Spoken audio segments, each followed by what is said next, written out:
দেখো আমরা এখন কোথায় যাচ্ছি সেটা বলে দিই তোমাদের সাথে। আমরা তো মরাঘাট গেছিলাম, তোমাদের সাথে সেটা দেখিয়েছি আশ্রমটা, আরও দেখানোর বাকি আছে, অবশ্যই দেখাবো।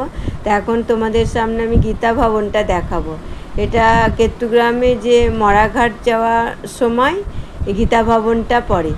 তা আমরা এখন ভিতরে প্রবেশ করব, ভগবানের দর্শন করব, ভগবান বিষ্ণুর। আর এটাও একটা আশ্রম, গীতা ভবন আশ্রম।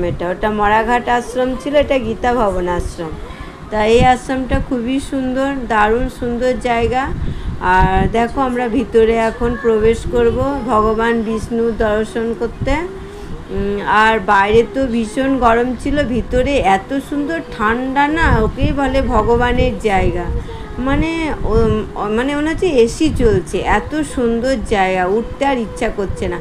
ওখানে তো বেশ কয়েক মিনিট বসলাম, বসে ভগবানকে দর্শন করলাম। খুবই মানে আরাম লাগছিল মন্দিরের ভিতরটায় বসে। দেখো সবাই একটু দর্শন করে নাও ভগবান বিষ্ণু। আমরা এখানে দর্শন করে এবার বেরিয়ে যাব, বাকিটুকু একটু দেখে নেব চারপাশটা ঘুরে। আর একটা জায়গা আছে তোমাদের সামনে, সেটা দেখাবো, নিয়ে যাই। এখানে যে এক সাধু বাবা আর একটা সাধিকা থাকতেন অনেক দিন, অনেক মানে যুগ আগে। সেখানে সাধিকাটা যে সাপে কেটে মারা যাবে, সেটা কিন্তু সাধু বাবা আগে থেকেই জানতেন যে তার বউ সাপে কেটে মারা যাবে।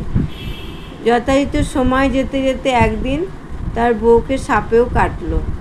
তিনি কিন্তু জেনে শুনে বাঁচাননি, বলেছিল ওটা ওর ভবিতব্য, ওতেই ওর প্রাণ যাবে।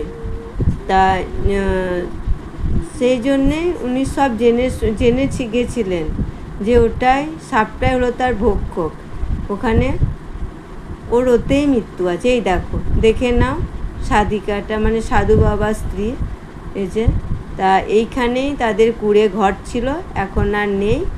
এইটা ভেঙে চুরে এখন এরকম করে দিয়েছে যাতে এখনও স্মৃতিটা থেকে যায় ওই জায়গাতে। আর মাটির তো জিনিস বেশিক্ষণ থাকেও না, মানে থাকবেও না দীর্ঘদিন, তাই খারাপ হয়ে গিয়েছিলো। তা আবার নতুন করে এখানটা খুব সুন্দর। এই দেখো, এই সাধু বাবা এখানে একাই থাকেন ইনি, এই অত বড় আশ্রমের মধ্যে।